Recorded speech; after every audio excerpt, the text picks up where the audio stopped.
Ardmore Leader's investigation into the city's network of flock safety cameras and gunshot detectors found little oversight to prevent misuse, and the vast majority of the local network's use being done by outside agencies. This exclusive investigation is what's featured this week in Ardmore from Ardmore Leader.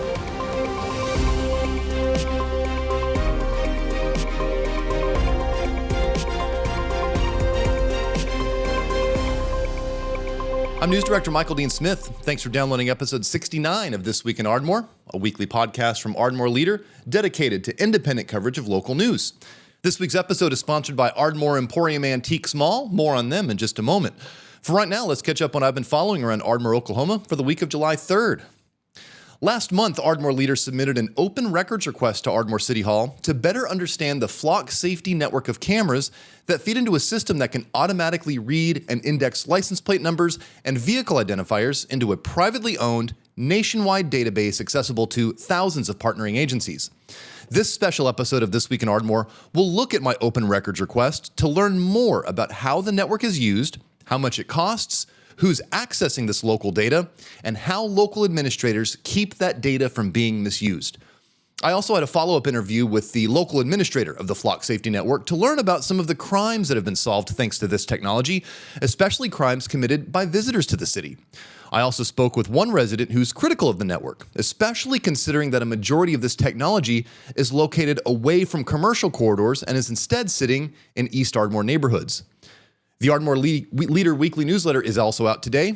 You can find it at a handful of downtown businesses, or you can get it delivered to your email inbox for free by visiting our website, ardmoreleader.com. In the newsletter this week, we've also got a story from the Oklahoma State Department of Education about some teachers coming to Ardmore last week for crisis training. Also in the newsletter this week is a reminder about fireworks usage here in Ardmore. Now, while there was a statewide ban on bottle rockets and other fireworks is lifted earlier this year thanks to some new statewide legislation, that new state law does not supersede Ardmore's prohibition on fireworks in the city limits. Heads up, if you get popped, that could get a $200 fine.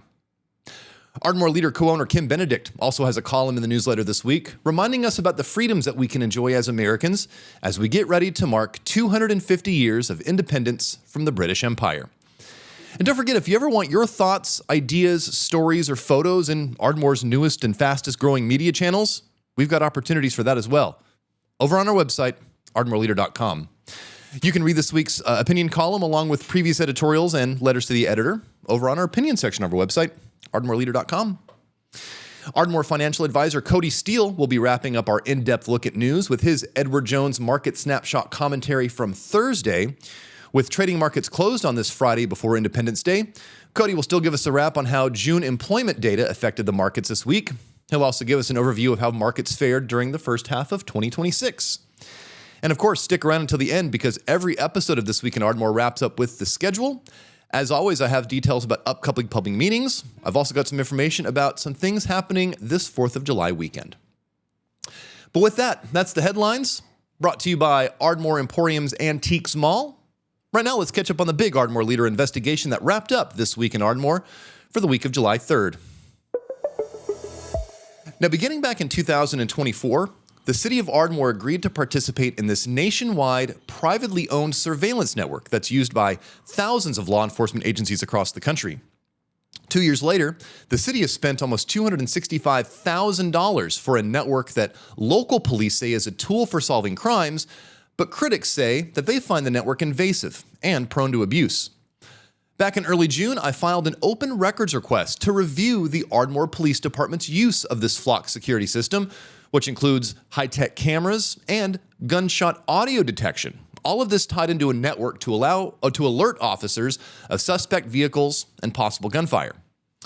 These records produced nearly 138,000 logged searches of Ardmore's camera network, and then another 7,700 logged uses just by Ardmore Police, with a vast majority of these local searches being conducted by outside agencies. These and some other documents provided by the city do suggest that there are very few guardrails to prevent misuse or abuse of this system, especially considering the heavy use by outside agencies. A follow-up interview with the police department's flock administrator describes a pivotal tool for investigators to effectively solve major crimes he also said that they have a lot of reliance on automated compliance measures built in within the system. Now, while there has been no misuse of this system being suspected by local authorities, this Ardmore Leader investigation found that the local system's usage still reflects a pattern of loose oversight that has included, in other parts of the country, criminal misuse of this technology. But first, what is Flock Safety? Flock Safety is an Atlanta-based company that sells video cameras and gunshot detection systems to mostly law enforcement agencies across the country, but also a few private businesses. This data is captured by the equipment, is then fed into an artificial intelligence program, and then indexed in a searchable database that is owned and maintained by Flock.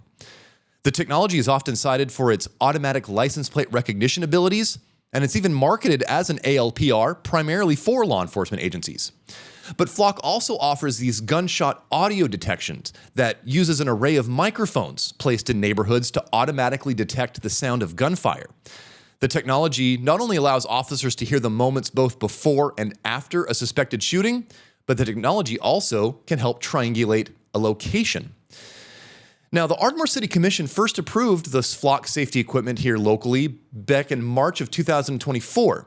That started with a 2-year contract for just under $125,000, and that was for the original 13 cameras.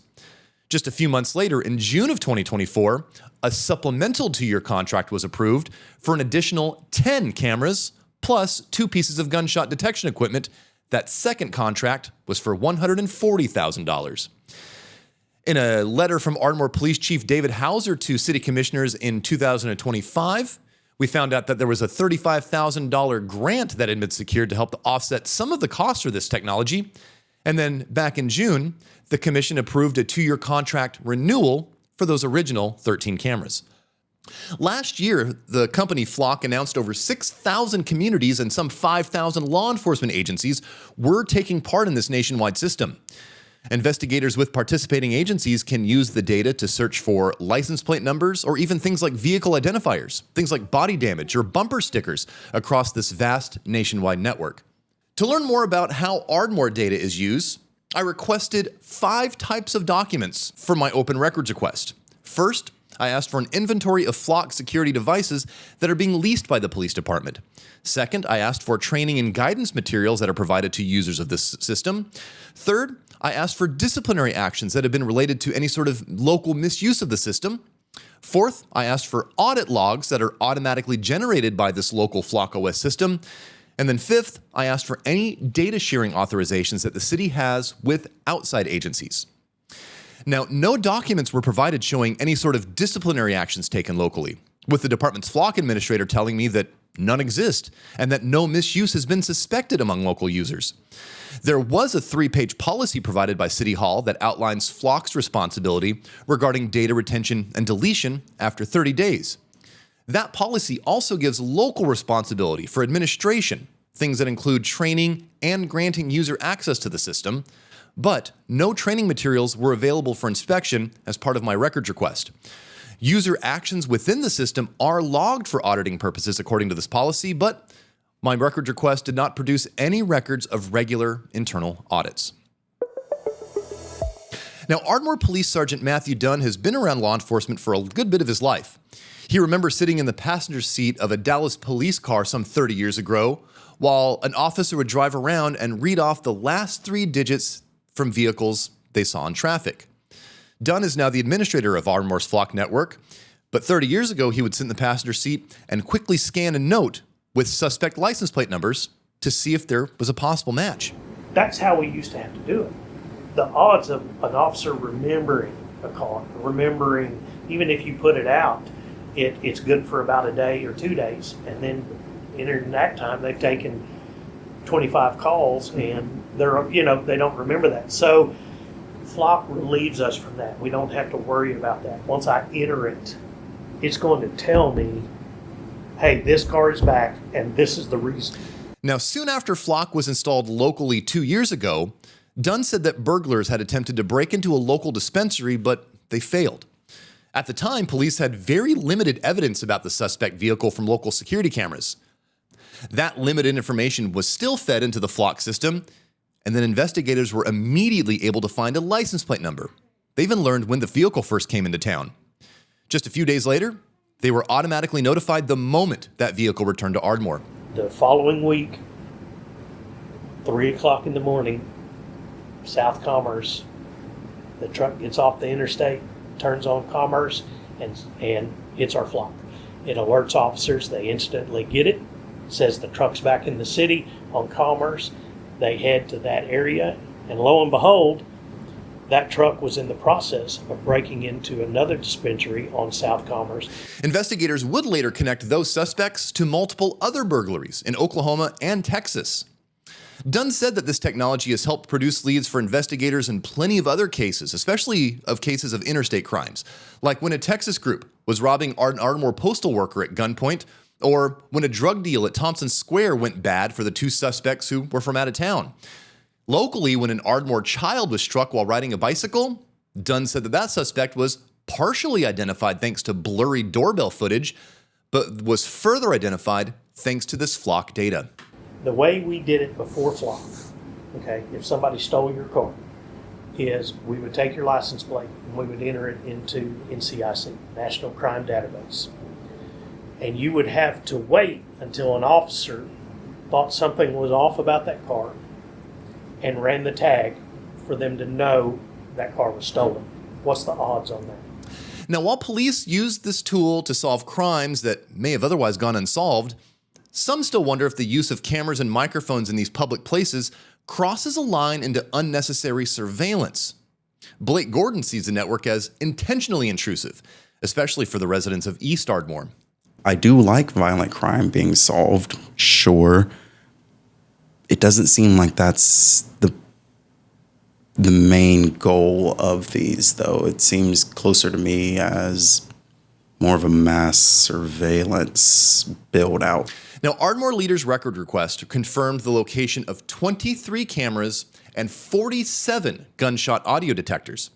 All of these gunshot detectors, along with 16 of these cameras, are located either along or east of Washington Street, with the remaining cameras along West Broadway, 12th Avenue Northwest, and Commerce Street. And a lot of these cameras are set up to see vehicles entering the city, whether it be from Interstate 35, from San Noble Parkway, or even down south at Lake Murray Drive. But with the concentration of this technology in Ardmore's northeast and southeast quadrants, Gordon questions the equipment's full purpose.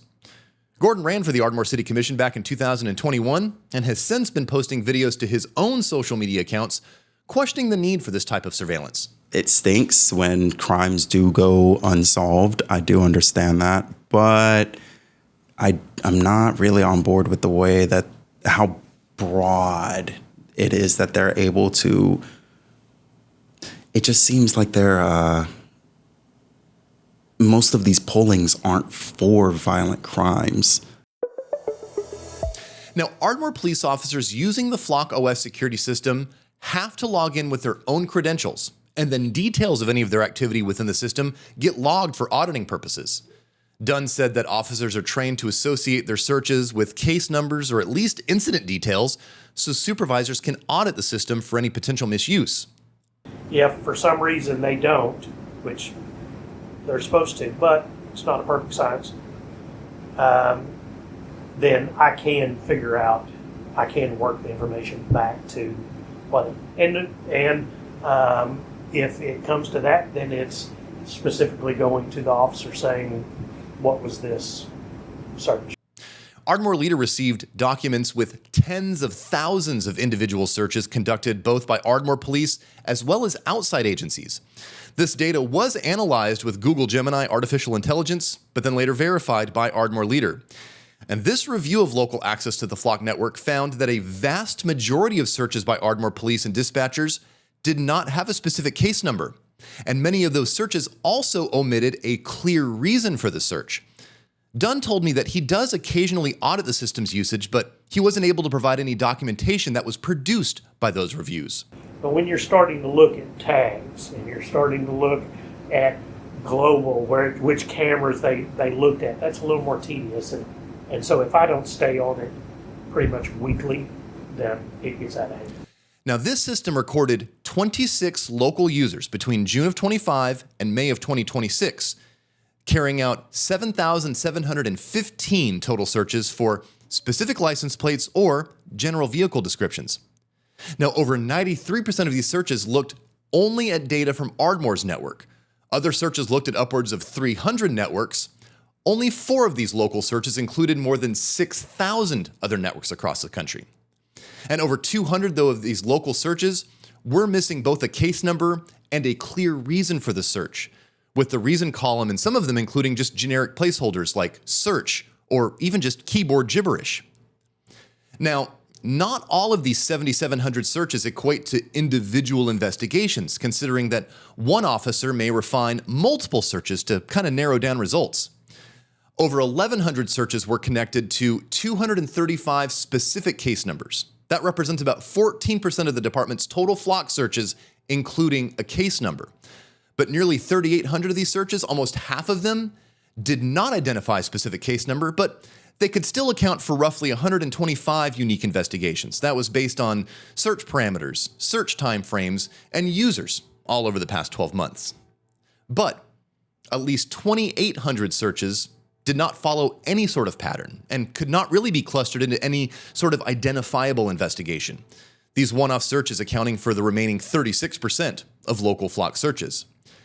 Now, Dunn told me that the data collected from flock can sometimes make mistakes, including things like misreading characters from a license plate. That 3-page policy dictating the use of flock network in Ardmore does require human verification to prevent any sort of wrongful enforcement.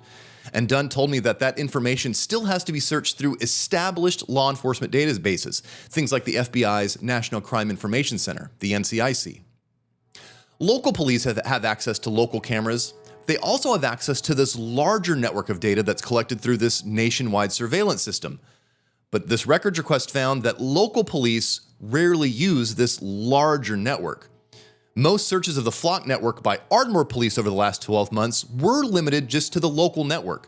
Less than 7% of the searches locally accessed a regional footprint or larger. But likewise, Ardmore police aren't the only people with access to data collected locally.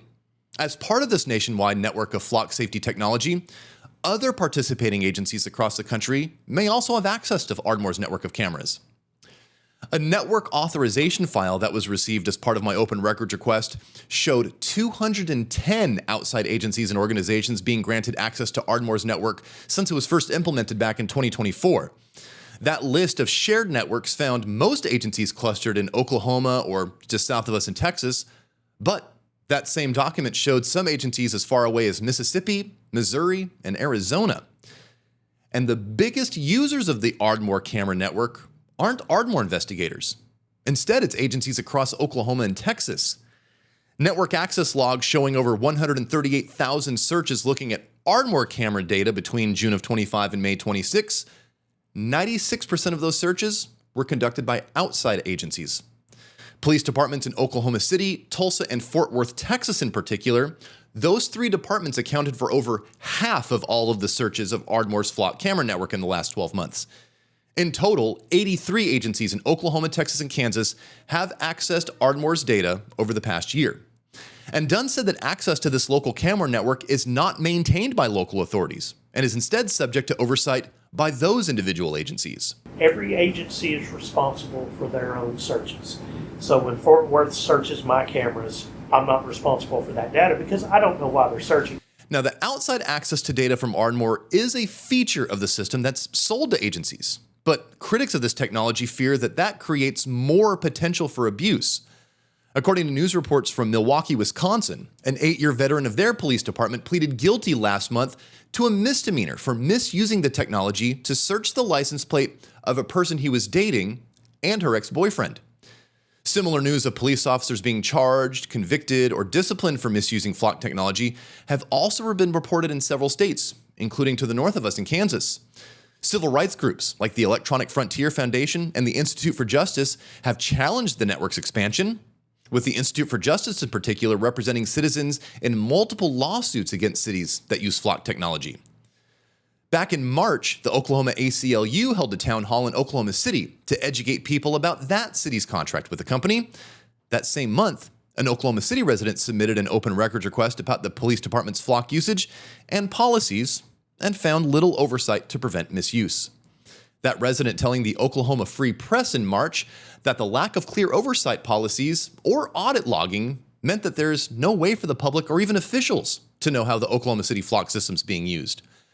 But here in Ardmore, Blake Gordon fears that even if Ardmore officers aren't abusing the system, local officials would be powerless to prevent someone from those other 83 outside agencies from misusing that data. I understand, 35 is a big thoroughfare for, the majority of traffic through these places, but we have no oversight for what the officers in those places are using our cameras for. I brought up the whole ex-girlfriend thing. Maybe you have a family member that lives in Ardmore proper, or they have family that live in Ardmore proper. What's to stop a cop in Tulsa from just keeping tabs on an ex in Ardmore? There's really nothing there. There's nothing that they can do to stop that. Let's wrap up our look at in-depth news with Ardmore financial advisor Cody Steele to hear about some stocks of local interest and how they finished up this short trading week right after his Edward Jones market snapshot commentary from Thursday afternoon. This is financial advisor Cody Steele from Edward Jones, bringing you the daily financial market report. Equity markets were mixed on Thursday following the June payrolls report, which showed non-farm employment rose by 57,000, below expectations for a gain of more than 100,000, while the unemployment rate ticked down to 4.2%. From a leadership perspective, growth sectors such as technology and communication services were among the laggards, weighing on the tech-heavy NASDAQ, which declined by 0.8% on the day. Contrarily, the Dow fared better, gaining over 1%, aided by strong gains in Apple and Microsoft. Additionally, defensive sectors such as utilities, healthcare, and consumer staples outperformed, each rising over 2%. Overseas, markets in Asia were mostly lower overnight Wednesday, with Korea's KOSPI falling nearly 8% amid weakness in semiconductor shares. European markets, however, closed firmly higher after the Eurozone unemployment rate fell to 6.2%, tying a record low. In bond markets, short-term Treasury yields were modestly lower following the below-consensus job gains, while longer-term Treasury yields were little changed. Non-farm payrolls rose by 57,000 in June, falling short of economist expectations for a gain of more than 100,000. The unemployment rate ticked down to 4.2%, though the decline was primarily driven by a smaller labor force. On the payroll side, private employment accounted for the most of the increases, rising by 49,000, while government employment added 8,000 jobs. At the industry level, healthcare and social assistance continued their recent streak of strong job growth. However, a surprising 61,000 decline in leisure and hospitality employment weighed on overall service sector job creation. In addition, payroll growth for the prior 2 months was revised lower by a combined 74,000, suggesting a slower but still healthy pace of hiring. Over the last 3 months, payroll gains have averaged 111,000 per month. Overall, we would characterize Thursday's employment report as evidence of ongoing stability in labor market conditions, which should continue to support economic activity through year-end. U.S. stocks posted solid gains in the first half of 2026, with the S&P 500 returning 10.2%, including dividends. This marks the third time in the past 4 years that the index has gained more than 10% in the first 6 months of the year. Historically, a strong first half has often been followed by additional gains in the second half. Since 1980, there have been 19 years, including 2026, in which the S&P 500 returned more than 10% during the first half. Excluding 2026, second half returns were positive in 16 of those 18 years, or 89% of the time, with average returns of 8.2%. Looking at the 10 most recent instances of first half returns above 10%, second half returns were positive every time, with an average gain of 11%. While there are no guarantee that history will repeat itself in 2026, we believe that the fundamental backdrop for equity markets remains supportive, underpinned by strong corporate earnings growth, stable labor market conditions, and a resurgent manufacturing activity. Thursday, U.S. equities closed lower. The Dow closed up 594 points, or 1.14%, at 52,899. The NASDAQ closed down 207 points, or 0.8%, at 25,833. The S&P 500 closed down 1 point, or 0.01%, at 7,483. And in the bond market, 10-year Treasury yields were trading at 4.49%, higher by 0.01 percentage points. In stocks of local interest on Thursday, Dollar General was up $2.97 to $118.17 a share. Dollar Tree was up $2.90 to $124.05 a share. Walmart was up $3.02 to $111.84 a share. ExxonMobil was up 81 cents to $137.09 a share. ONEOK was up $2.10 to $87.83 a share. OG&E was up $1.16 to $49.44 a share. Valero was down $1.68 to $267.76 a share. And lastly, Best Buy was up 76 cents to $77.99 a share. In commodity markets on Thursday, the price of crude oil was down 12 cents or 0.17% at $68.50 a share. And the spot price of gold was up $50.10 or 1.23% to $4,132.50 an ounce.